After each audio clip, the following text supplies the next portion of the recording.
Welcome to Nanak classes. दोस्तों, Nanak classes के YouTube channel पे आपका स्वागत है। आज है 4 जुलाई और 4 जुलाई 2025 के जितने भी most important Rajasthan current affairs के क्वेश्चन बनते हैं आज हम उनका डिस्कस करेंगे। पूरा वीडियो ध्यान से देखना और लास्ट में मैं आपसे क्वेश्चन पूछूंगा जिनके जवाब आपको कमेंट बॉक्स में देने हैं। आज हम पढ़ेंगे एशियन कुश्ती चैंपियनशिप में अश्विनी बिश्नोई का स्वर्ण पदक, माही बांसवाड़ा परमाणु ऊर्जा प्रोजेक्ट को मंजूरी और देश की पहली बाल निगम सभा जयपुर में। पूरी डिटेल के साथ पढ़ेंगे। डेली इस समय आपको ये क्लास मिलती है, संडे के दिन वीकली, फिर 15 दिन और फिर मंथली आपको क्लास लगातार आपको मिल रही है और साथ में पढ़ते हैं हम डेली सुजस अपडेट। तो सभी प्यारे साथियों को प्यार भरा नमस्कार, गुड मॉर्निंग। एक बार वीडियो को लाइक कर दें, शेयर कर दें। अगर आप चैनल पे नए हैं तो इसको सब्सक्राइब कर लें। सबसे पहले पढ़ते हैं 3 जुलाई 2025 को हमने क्या पढ़ा। हमने पढ़ा कि पंडित दीनदयाल उपाध्याय गरीबी मुक्त गांव योजना के पहले चरण में कितने गांवों का चयन किया गया? 5000। राजस्थान रियल एस्टेट अपीलीय न्यायाधिकरण रेरा के अध्यक्ष नियुक्त किए गए हैं जस्टिस मदन गोपाल। 2 जुलाई से 4 जुलाई 2025 तक मल्हार महोत्सव का आयोजन जौहर कला केंद्र जयपुर। उमा चौधरी ने अमेरिका में हुई विश्व पुलिस एथलेटिक्स प्रतियोगिता और जेवलिन थ्रो में कौन सा पदक जीता? स्वर्ण पदक जीता। और अप्रैल 2025 में राजस्थान में ग्रीन जस्टिस पर कॉन्फ्रेंस कहाँ हुई? नाथद्वारा में। और विद्यार्थी दुर्घटना बीमा योजना का लाभ किस कक्षा के विद्यार्थी को मिलता है? कक्षा 1 से 12। ये हमने कल पढ़ा था। इसकी टेस्ट है वो Nanak classes 3-in-1 test series में मिल गया और इसकी क्विज नानक क्लासेज टेलीग्राम जो है उसको ज्वाइन कर लो, उसमें क्विज आपको प्राप्त हो जाती है। तो अब करें स्टार्ट आज की क्लास। आज का पहला प्रश्न, अश्विनी बिश्नोई ने 2025 में अंडर 17 एशियन चैंपियनशिप में किस वजन वर्ग किलो में गोल्ड मेडल जीता? वेरी वेरी इंपॉर्टेंट है। अश्विनी बिश्नोई भीलवाड़ा की है। अश्विनी बिश्नोई भीलवाड़ा की है और एशियन चैंपियनशिप में किस वजन वर्ग में गोल्ड मेडल जीता? 65 किलो, 65 किलो वजन में गोल्ड मेडल जीता। देखो कौन सी चैंपियनशिप? कुश्ती चैंपियनशिप। तो अश्विनी बिश्नोई भीलवाड़ा की है, 65 किलो भार वर्ग में गोल्ड जीता। फाइनल में चीनी पहलवान को 2-0 से हराया। अगर अश्विनी बिश्नोई भीलवाड़ा की है, कुश्ती की है, ये याद रखना। 2023 में अंडर 15 एशियन चैंपियनशिप में गोल्ड मेडल जीत चुकी है। 2024 में अंडर 17 एशियाई चैंपियनशिप में गोल्ड मेडल जीत चुकी है और अभी तीसरी बार लगातार ये गोल्ड जीता है। और ये जो कुश्ती हुई थी, बीच कुश्ती हुई थी। इस प्रतियोगिता में बीच कुश्ती में भी गोल्ड मेडल जीतकर प्रदेश की पहली पहलवान बनी जिन्होंने 3 बार भारत का प्रतिनिधित्व करके हासिल कर चुके हैं। देखो ये होता है समुद्र के किनारे बीच कुश्ती, जो रेतीला मिट्टी का क्षेत्र होता है ना, वहाँ होता है, बहुत ही कठिन होती है बीच कुश्ती। कल पीटीआई फर्स्ट ग्रेड का पेपर हुआ था, उसमें प्रश्न आया था बीच कबड्डी वाला सुमित, उसका नाम क्या था? अमित गुदारा। कल प्रश्न आया था कि मार्च 2025 में थाईलैंड में आयोजित हुई AFC beach soccer Asian cup में राजस्थान के किस खिलाड़ी ने हिस्सा लिया था? अमित गुदारा ने। कल प्रश्न आया था, ये ध्यान रखना। ये कल आपको कल प्रश्न सारे करवाए हुए थे।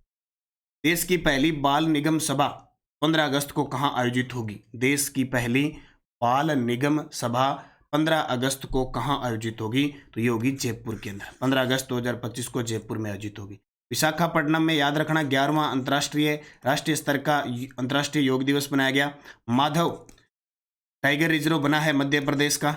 ठीक है, मध्य प्रदेश में 9 हो चुके हैं और पूरे भारत में 58 हो चुके हैं। पटना बिहार में 7वें खेलो इंडिया यूथ गेम हुए थे। तो देश की पहली बाल निगम सभा जयपुर नगर निगम हेरिटेज भवन में 15 अगस्त 2025 को आयोजन होगा।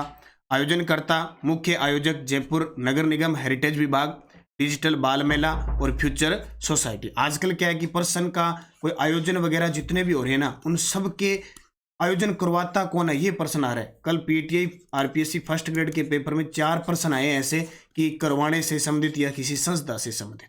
मैंने टेलीग्राम पे डाल दिया, आप देख सकते हैं।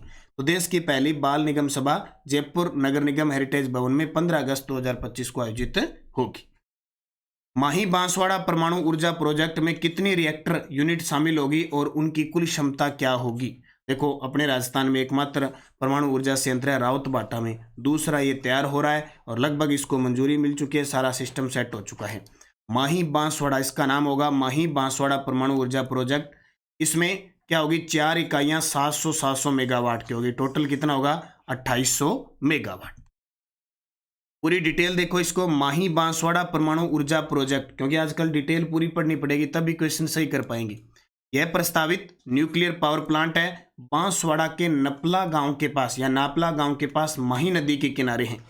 इसका स्वामी अणुशक्ति विद्युत निगम लिमिटेड अश्वनी है, जो NPCL 51 और NTPC 49% की संयुक्त कंपनी है। ये क्या है, 4 प्रोजेक्ट लगेंगे 700 मेगावाट के, यानी 4 इकाइयाँ 700 मेगावाट की, और टोटल इसकी जो क्षमता हो जाएगी 2800 मेगावाट की। जैसे अभी रावत बाटा की 7 इकाइयाँ चल रही है और उसकी जो क्षमता है 1780 मेगावाट, और इसकी 700 की बनेगी। 9 मई 2025 को जो कंपनी है उसने साइटिंग की मंजूरी दे दी है और 5 वर्ष के लिए वे रहेगी। मंजूरी में पर्यावरणीय, वन क्षेत्र और स्थानीय जनजाति हितों की संतुष्टि और अन्य औपचारिकता की शर्त है, क्योंकि मेन यही कहानी है। अभी ये प्रोजेक्ट बन जाता था लेकिन वहाँ के जो लोग वगैरह है तो इसका विरोध हो रहा था, और जाहिर सी बात है अपने क्षेत्र में जब इतना परमाणु प्रोजेक्ट लगे आसपास के इलाकों में विरोध तो होना ही है, कितना खतरे की घंटी होती है। यह भारत की फ्लीड मोड रणनीति के तहत आने वाला प्लांट है। यहाँ कुल 10 ऐसे 700 मेगावाट के रिएक्टर बनाए जा रहे हैं, याद रखना इंपॉर्टेंट है। जयपुर में आयोजित 3 दिवसीय अंडर 800 फीडे रेटिंग शतरंज टूर्नामेंट राजस्थान के किस खिलाड़ी ने कांस्य पदक जीता, यानी तीसरा स्थान हासिल किया। जयपुर के अंदर 3 दिवसीय अंडर 1800 फीडे रेटिंग शतरंज टूर्नामेंट राजस्थान के किस खिलाड़ी ने कांस्य पदक जीता, तो काव्यांश, ठीक है, काव्यांश जैन ने। इसमें पहला स्थान शिवय सिंह ने, दूसरा स्थान सुदीप पाटिल ने और तीसरा काव्यांश जैन ने प्राप्त किया, जो अपने राजस्थान के जयपुर के हैं। तो जयपुर में आयोजित 3 दिवसीय अंडर 1800 फीडे रेटिंग शतरंज टूर्नामेंट आयोजन royal Jaipur chess club service, सहयोगी वेब्स NGO, जयपुर जिला शतरंज संघ, अनुमोदित Rajasthan chess association, all India chess federation.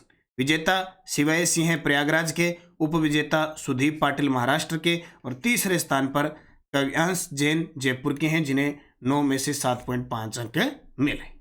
ये आपको याद रखना है क्योंकि अब तो सिस्टम ही बदल गया। पहले वाला कि मोटे मोटे याद कर लो, इंपॉर्टेंट याद कर लो, 4 दिन में याद कर लो और करंट सही कर दो, ऐसा हो ही नहीं सकता। अब तो जो रेगुलर क्लास देखेगा ना उसी के पर्सन सही होने के चांस है, बाकियों को हवा ही नहीं लगेगी। जो लास्ट 15 दिन ला के कोई किताब है, 10 दिन ला के किसी के नोट्स निकाल लिए टेलीग्राम पे ऐसे भटकता रहा, उसका कुछ नहीं बनेगा। जो लगातार पढ़ेगा ना, अब तो बस भी सुबह उठे, हाँ जी राजस्थान की क्या अपडेट है, इंडिया की क्या अपडेट है, वो ये करंट सही कर पाएगा। बाकी तो बस ठीक है, इधर उधर घुमंतू रह जाएंगे।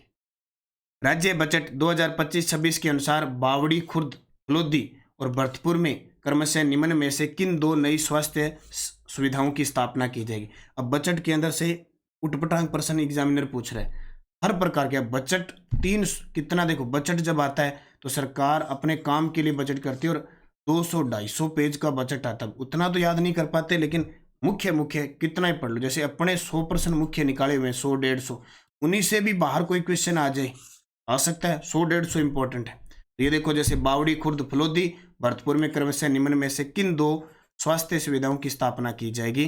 तो एक तो खुलेगा होम्योपैथिक औषधालय और एक मातृ शिशु स्वास्थ्य विंग। होम्योपैथिक औषधालय ये खुलेगा बावड़ी, खुर्द, फलोदी में, और मातृ शिशु स्वास्थ्य विंग भरतपुर के अंदर खोला जाएगा। देखो भी, बावड़ी, खुर्द, फलोदी में होम्योपैथिक औषधालय की स्थापना की जाएगी और भरतपुर में मातृ शिशु स्वास्थ्य विंग की स्थापना होगी। उद्देश्य ग्रामीण और अर्ध शहरी क्षेत्रों में स्वास्थ्य सेवाओं का विस्तार, मातृ व शिशु मृत्यु दर में कमी लाने हेतु विशेष पहल और वैकल्पिक चिकित्सा पद्धतियों को बढ़ावा देना। यह आपको याद रखना है। निःशुल्क साइकिल वितरण योजना किस कक्षा में छात्राओं को शिक्षण सुविधा हेतु प्रदान की जाती है। तो आपको लगातार याद रखना है। एक योजना में बालिका से है चाहे बालक शिक्षा से संबंधित सारी बता रहा हूँ। निःशुल्क साइकिल वितरण योजना किस कक्षा में छात्राओं को शिक्षण सुविधा प्रदान करने हेतु की जाती है। कक्षा 9, ठीक है। निःशुल्क साइकिल वितरण योजना की शुरुआत 2009 में हुई। कक्षा 9 में छात्राओं को शिक्षण सुविधा हेतु कक्षा 9 में अध्ययनरत छात्राओं को निःशुल्क साइकिल प्रदान कर उनकी शिक्षा में निरंतर सुनिश्चितता करना। योजना विशेष पिछड़े वर्ग जैसे बंजारा, गुर्जर आदि की छात्राओं को निःशुल्क साइकिल प्रदान करती है। योजना नाम व शासकीय अधिकारी योजना का नाम है देवनारायण छात्र साइकिल स्कीम। प्रारंभकर्ता राजस्थान सरकार के सामाजिक न्याय व अधिकारिता विभाग। पिछली सरकार ने साइकिल का रंग काला कर दिया था और अभी सैफ्रॉन रंग में बदल दिया गया, जो भगवा रंग है उसमें बदल दिया गया है। तो ये आपको याद रखना है, एक योजना हम रोज पढ़ रहे हैं। तो जिस बुलेटिन दीनदयाल उपाध्याय अंत्योदय संबल पखवाड़ा है जो 9 जुलाई तक चलेगा, लगातार जितने भी काम है वो प्रशासन के द्वारा किए जा रहे हैं। वंचित वर्ग विकास की मुख्य धारा से छुटे सारे के सारे उस पखवाड़े के अंदर शामिल है। मुख्यमंत्री ने सभी हेरिटेज धरोहरों का सर्वे करके विकास करवाने के निर्देश दिए हैं और पशुपालन विभाग अधिकारी के 1100 पदों पर अभ्यर्थना जल्द ही आने वाली है, आरपीएससी को भेजी जाएगी। टेलीग्राम ज्वाइन कर लो नानक क्लासेज और नानक क्लासेज शिवसर, ताकि आपको पीडीएफ लिंक कोई भी नानक क्लासेज की सुविधा है वो आपको प्राप्त होती रहे। पिछले वीडियो का क्वेश्चन है वन धन योजना राजस्थान के कितने जिलों में लागू है? तो वन धन योजना राजस्थान के 8 जिलों में लागू है। ये योजना 2018 में शुरू हुई थी। क्वेश्चन फॉर यू, रेरा के अध्यक्ष नए नियुक्त किए गए हैं। रेरा के नए अध्यक्ष नियुक्त किए गए हैं जस्टिस मदन गोपाल, गंगाराम मूलचंदानी, राजीव शर्मा, उत्कल रंजन साहू। सही जवाब आपको कमेंट बॉक्स में देना है। यस्टरडे डोज, केरूपाल ऊंट की नस्ल किन जिलों में पाई जाती है? बीकानेर, चूरू में। उटजी ऊंट की नस्ल जैसलमेर, बाड़मेर, जोधपुर में। नाचना ऊंट की नस्लें किन जिलों में है? जैसलमेर में। गोमट ऊंट की नस्लें जोधपुर, नागौर में। 1593 में बीकानेर के राय सिंह की सेवाओं से प्रसन्न होकर अकबर ने उन्हें वर्तमान गुजरात में किस स्थान की जागीर दी थी? जूनागढ़ की। सारे आरपीएससी फर्स्ट ग्रेड के अंदर आए हुए प्रश्न है। अब आपके लिए 5 प्रश्न और आरपीएससी फर्स्ट ग्रेड एग्जाम वाले। मेवाड़ के अमर सिंह प्रथम के कार्यकाल में रागमाला चित्रित करने वाला चित्रकार का नाम बताइए। भारत में किसी भी स्थल पर तेजाजी के मंदिर के निर्माण के उपरांत जागती जोत किस तीर्थ स्थल से ले जाई जाती है? राजस्थान की किस रियासत ने सरदार पटेल द्वारा रियासतों के भारत में विलय की नीति के विरुद्ध पाकिस्तान में सम्मिलित होने का प्रयास किया? अलवर के बाला किला में भरतपुर के किस शासक ने किले के अंदर एक जलाशय सूर्य कुंड बनवाया? और चिरंजी लाल शर्मा, मान सिंह, त्रिलोकचंद माथुर का संबंध किस प्रजामंडल से है? पांचों के जवाब आपको कमेंट बॉक्स में देने हैं। इस प्रकार के क्वेश्चन फर्स्ट ग्रेड में पूछे जा रहे हैं, तैयार रहना। आगे सेकंड ग्रेड है वगैरह है, कॉलेज लेक्चरर है, जो प्रश्न है आप उसका लेवल दे के उसी के अकॉर्डिंग तैयारी करें। ठीक है, जाते जाते वीडियो को लाइक शेयर कर दें। नानक क्लासेज ऐप में एक अच्छी खुशखबरी बताता हूँ, कॉलेज लेक्चरर की तैयारी कर रहे हैं, कॉलेज व्याख्याता असिस्टेंट प्रोफेसर की 3rd पेपर के लिए हमारी नई टेस्ट सीरीज शुरू हो चुकी है, जिसमें आपको 10 शेड्यूल वाइज टेस्ट मिलेंगे, 81 टॉपिक वाइज टेस्ट मिलेंगे। इसमें करंट और आर्थिक समीक्षा के टेस्ट आपको फ्री ऑफ कॉस्ट है। ठीक है, इसके अलावा चतुर्थ श्रेणी कर्मचारी की टेस्ट सीरीज है, तृतीय श्रेणी अध्यापक के L1 L2 की 100 डे टास्क सीरीज चल रही है। इसके अंदर आज आपका टॉपिक रहेगा राजस्थान में परिवहन के साधन। राजस्थान में परिवहन के साधन L1 का वीडियो कोर्स है, सेकंड ग्रेड का वीडियो कोर्स है, असिस्टेंट प्रोफेसर का वीडियो कोर्स उपलब्ध है और हमारी ICT की और 3rd ग्रेड की बुक बाजार में उपलब्ध है। इसके अलावा करंट अफेयर्स टेस्ट सीरीज और वार्षिकांक करंट अफेयर्स राष्ट्रीय अंतर्राष्ट्रीय प्रताप क्लासेज पे उपलब्ध है। सेकंड ग्रेड की टेस्ट सीरीज है शेड्यूल वाइज। आज टॉपिक रहेगा इसके अंदर कृषि और इसका वीडियो कोर्स है और ये बुक 5 और 6 जुलाई को संपूर्ण राजस्थान में उपलब्ध हो जाएगी। वंशी राजस्थान करंट अफेयर्स अर्धवार्षिक जनवरी से जून। निरंतरता बनाए रखें, मेहनत करें, अच्छे तरीके से पढ़ें। धन्यवाद। जय हिंद, जय भारत, जय राजस्थान।